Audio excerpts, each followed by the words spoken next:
Tem a palavra o professor Machado Paes, da Universidade de Lisboa. É um enorme prazer tê-lo aqui.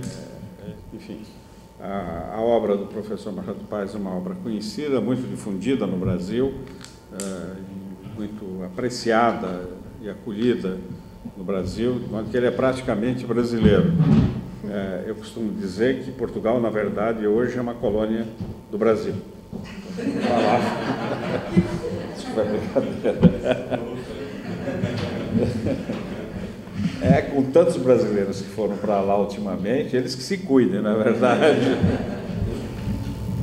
Saudava, portanto, todos os presentes e agradecia ao professor José de Sousa Martins o convite que me interessou para estar aqui presente e para aproveitarmos desta oportunidade de falarmos, de facto, de Henri Lefebvre. Penso que, efetivamente, passados 20 anos, não deixa de ser um momento para continuarmos a refletir na obra monumental desse pensador, filósofo, sociólogo, considerado marginal, mas a centralidade, muitas vezes, da criatividade sociológica, efetivamente, encontra-se nas margens. A minha proposta era refletir sobre a problemática das nomeações e das representações, tomando como objeto de estudo os palavrões sexuais e procurando, enfim, uma interpretação dos palavrões sexuais, a sua inspiração de Henri Lefebvre. E esta minha proposta é justamente para mostrar que o método de Lefebvre é um método de alcance multifocal. E podemos também pensar os palavrões sexuais à luz das teorias de Lefebvre. Quando na sua conhecida obra La Présence et l'Absence, Henri Lefebvre se propôs abordar as representações, matutou consigo mesmo. Que diriam as pessoas se lhes perguntássemos como representariam a sexualidade e o sexo? Uma boa parte dos interrogados, suspeitou Lefebvre,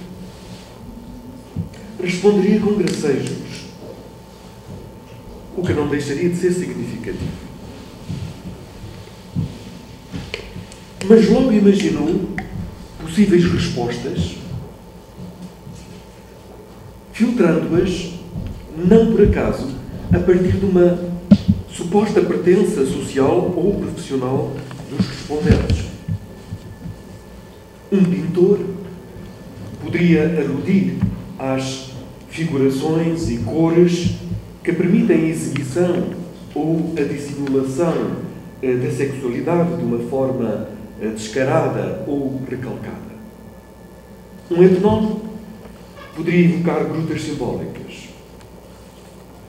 Um aficionado à tauromaquia sustentaria que o touro, representando as forças brutas da natureza, por efeito de uma inversão paradoxal no ato trágico da vida, acabaria por representar a feminidade domada pelo matador, figura de uma virilidade heroica, embora não por acaso engalanado de mulher, se observarmos aqueles efeitos inocentes dos seus trajes.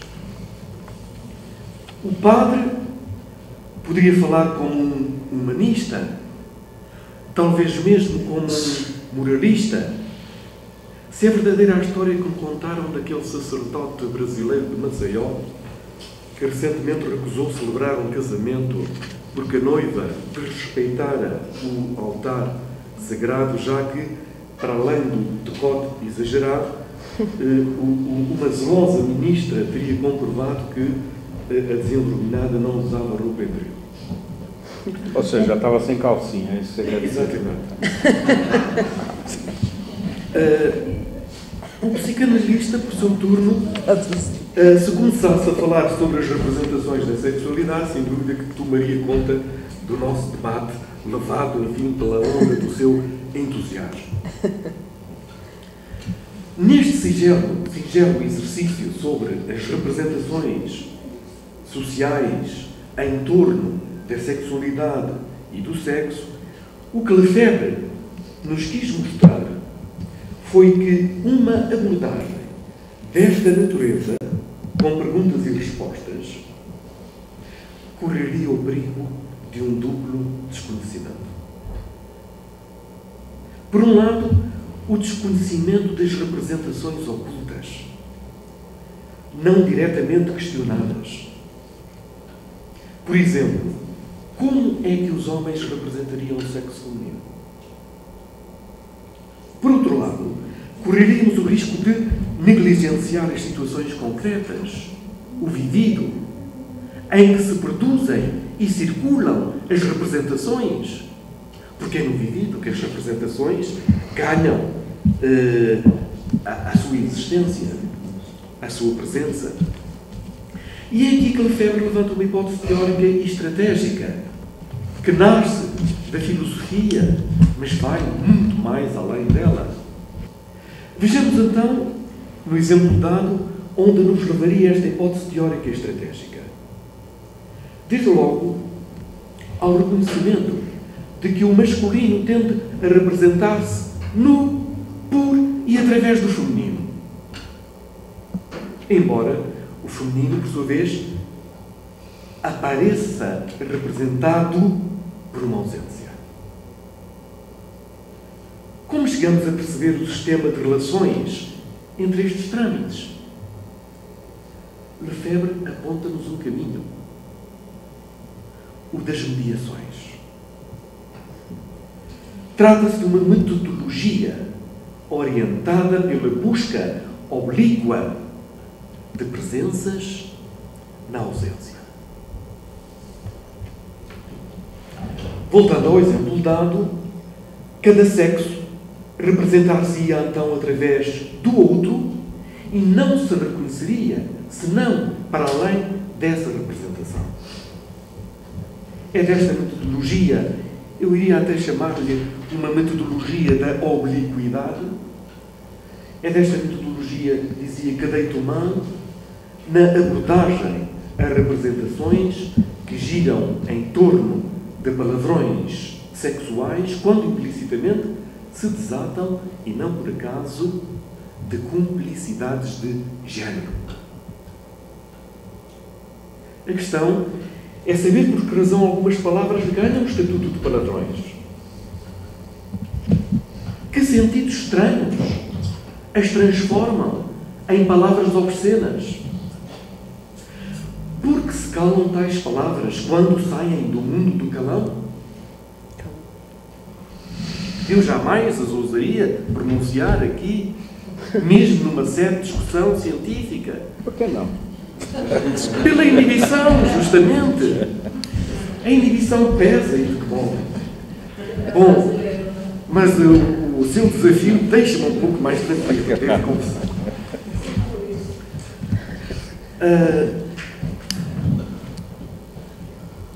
As teorias da presença-ausência, levando em linha de conta quer o descrito, os palavrões, presentes em sua ausência quando invocados através de outras palavras ou de outras expressões, quer o histórico-genético, a descoberta dos meandros históricos do social na gênese dos palavrões, permitem-nos dar conta de que as significações que saltam à vista encobrem outros sentidos e nós temos que ir atrás desses outros sentidos.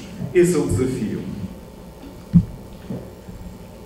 Nos seus estudos sobre a linguagem e a sociedade, o que Lefebvre nos mostra é que a palavra tem uma inscrição temporal que lhe dá valor. Por isso, os gregos a designavam de alate, como se a palavra tivesse asas.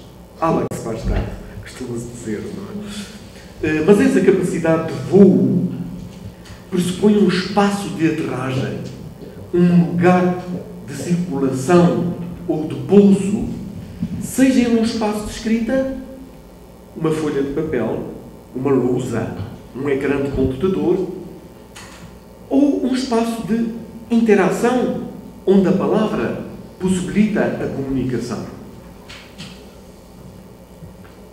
É precisamente esta relação, que talvez pudéssemos designar de cronotópica, que o método regressivo-progressivo coloca em evidência, permitindo que a linguagem deixe de ser considerada, como dizia Lefebvre, um saco de palavras. Isto é, uma linguagem nomenclatura, com significação e sentidos precisos, inquestionáveis. Mas isso ocorre nos dicionários, quando as palavras aparecem reificadas nesses significados. Mas na vida real, no vivido, as palavras ganham outras valências. Para Lefebvre, a linguagem é sobretudo um tesouro do conhecimento, uma metáfora cheia de promessas. Mas para chegar a esse tesouro, há que explorar e deslindar o vínculo entre linguagem e sociedade. E é aqui que o procedimento regressivo, tão caro à psicanálise, representa para Lefebvre um verdadeiro desafio metodológico ao promover o questionamento da linguagem e ao incitar a descoberta de tensões simultaneamente reveladas e dissimuladas, de necessidades e desejos, de normalidades e desvios. Para tanto, há que situar no espaço e no tempo os processos de comunicação através dos quais se veiculam as representações. Daí a valorização que o método regressivo-progressivo dá ao vivido e ao histórico, pois só assim percebemos que por detrás do limbo das palavras encontramos um amplo campo de análise social. E logo entendemos a razão pela qual Lefebvre tanto se preocupou por decifrar os enigmas da linguagem. É esse desafio que me move na busca do sentido de alguns palavrões sexuais. Vamos a um estudo de caso. Há cerca de meia dúzia de anos, eclodiu na cidade de Bragança, na região de Trás-os-Montes, no nordeste de Portugal, um movimento social autodenominado Mães de Bragança, contra a presença na cidade de trabalhadoras de sexo brasileiras. Não sei se aqui chegou o eco desse movimento. Bom, as mães acusavam as brasileiras, entre aspas, e não deixa de ser curiosa esta generalização metonímica, que não deixa de ter um significado, acusavam as brasileiras, dizia, de seduzirem os seus maridos com feitiços e macumbas, usando uma mistela, um chá misterioso com essa finalidade. Questionado sobre o assunto, entrevistei as mães, entrevistei trabalhadoras de sexo, entrevistei clientes, entrevistei o padre, naturalmente, e um jovem proprietário, por acaso entrevistado em prisão domiciliária, e proprietário de um dos mais conhecidos bordéis de Bragança, revelou-me o nome do chá. Anotei-o no bloco de notas, pois eu, que até sou apreciador de chá, nunca ouvira nesse nome. Pensei tratar-se de um chá importado do Brasil, variedade exótica das muitas que é o rei Dom João mandara plantar no Jardim Botânico do Rio de Janeiro, em 1811, quando, despreocupadamente, revelei o nome do chá a dois colegas brasileiros, um antropólogo, Ismael por Deus, e uma socióloga, Roselana Bezerra, justamente do Ceará, que me acompanharam, portanto, no trabalho de campo. Quando lhes revelei o nome do chá, esbugalharam os olhos, deitaram a mão à boca, eu suspeito, tentando suster, enfim, uma gargalhada,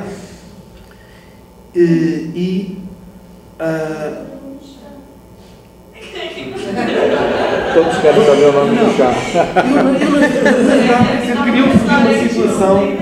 Eu, inclusivamente, disse-lhes: bom, aqui tenho um tema interessante para apresentar numa comunicação no Brasil. E a Roselana disse-me: oi, Machado, você não vai falar disso, não, por favor. Por favor. E o antropólogo, buscando, enfim, argumentos mais convincentes de dissuasão, advertiu-me que numa universidade brasileira, um estudante que fizera uso do palavrão numa tese de mestrado tinha sido convidado a eliminá-lo sob pena de ele próprio vir a ser eliminado, por ofensa à dignidade dos membros do júri. Liberta do palavrão incómodo, a tese foi aprovada com distinção e louvor. Bom, para não ferir susceptibilidades, ocorre-me ocultar o nome original do chá, imitando as personagens da célebre personagem de Harry Potter, quando, por temor a referirem o nome tétrico de um tenebroso feiticeiro, Voldemort, exatamente, a eles aludiam com uma insuspeita designação. Quem nós sabemos? Esse era o nome. Quem nós sabemos? Porque não se pode dizer o nome, porque o nome atrai, digamos, malefícios. Na tradução brasileira. Bom, então, seguindo a mesma estratégia, o milagroso chá poderá também ser designado de chá de quem nós sabemos. Espera lá. Depois você me conta, em segredo vocês me dão a internet, o endereço que eu mando para todo mundo. Bom, inspirado em um febre, apresento de seguida algumas ideias sobre o imbróglio que envolve o nome do chá. Se não fizermos uma distinção entre as palavras nuas e cruas e os sentidos literais ou obscuros com que se vestem quando se cozinham umas com as outras, não faria sentido realizar análise de discurso e muito menos tomar o discurso como um facto social. Bastaria enunciar as palavras, uma a uma, amarradas aos seus significados, diretos e isolados. O chá de quem nós sabemos é uma mistela que dá que pensar, não tanto por seus pretensos efeitos mágicos, mas sobretudo por seus impactos semióticos e socioantropológicos. Provavelmente porque a nomeação de quem nós sabemos é problemática quando dita no palavrão que dá nome ao misterioso chá, sobrevêm muitas outras nomeações que tenho vindo a reunir numa extensa base de dados que já ultrapassou o 500 milhar de registros. Muitos desses nomes correspondem a designações que apenas identificam na base do subentendido, como se correspondessem a códigos cifrados que impedem de nomear diretamente quem possivelmente já terão suspeitado quem seja, mesmo quando ao abrigo de expressões redundantes, como, sacando algumas do meio milhar de registros que tenho reunidos, é inunimável. Aquela, a própria, a que é, a estranha, a dita cuja, fulana, elazinha toda. Apelidos que, desde logo, nos desvelam o género feminino da coisa nomeada. No fundo, são nomeações que arrastam um secretismo disfarçado, um falso anonimato, um incentivo ao burburinho. Bom, não se pense que os nomes integram um sistema arbitrário. Produzem-se no mundo de que fazem parte, no vivido. Por isso as representações elogiosas correspondem com as temerosas. Numa época em que as redes terroristas proliferam, nada garante que quem nós sabemos não esteja envolvido em enredos conspiratórios. Há quem não hesite em a apelidar de Talibã ou a descreva como um agente malfeitor, perdição, perigosa, calamidade, pobre de fundo, ali onde eu me acabo. Note-se que muitas das nomeações acabadas de referir emergem seguramente de uma comunidade discursiva masculina, a evidência que não pode ser desprezada. Uma coisa é certa, quem nós sabemos arrasta um mito de poder, e um poder mítico. Como Lefebvre bem nos sugere, o mito do poder resvala para a capacidade de o representar e mesmo de o nomear. Se o poder de quem nós sabemos é inquestionável, não atinge todos os seus devotos de modo unívoco e indiscriminado.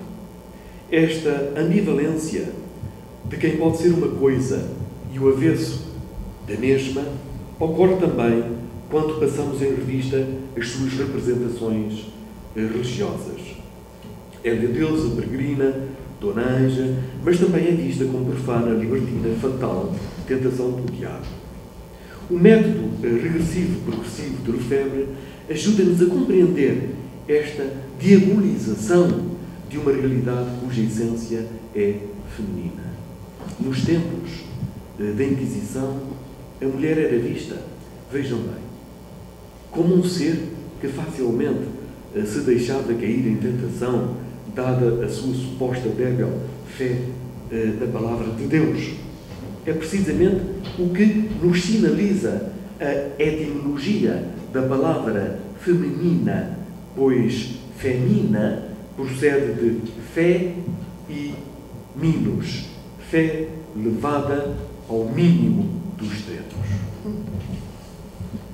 Assim, o chá que lavra o mistério desdobra-se em realidades múltiplas, em distintas províncias de significado finito, como diria Schutz. Para as mães de Bragança, o chá é simplesmente o chá que elas, as brasileiras, preparam para enfeitiçarem os pobres coitados dos seus maridos.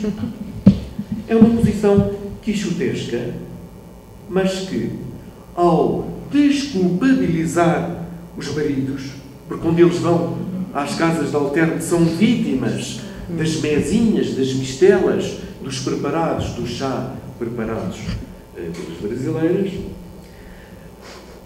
ao desculpabilizar os maridos, dizia, tem um efeito real, o de salvar casamentos.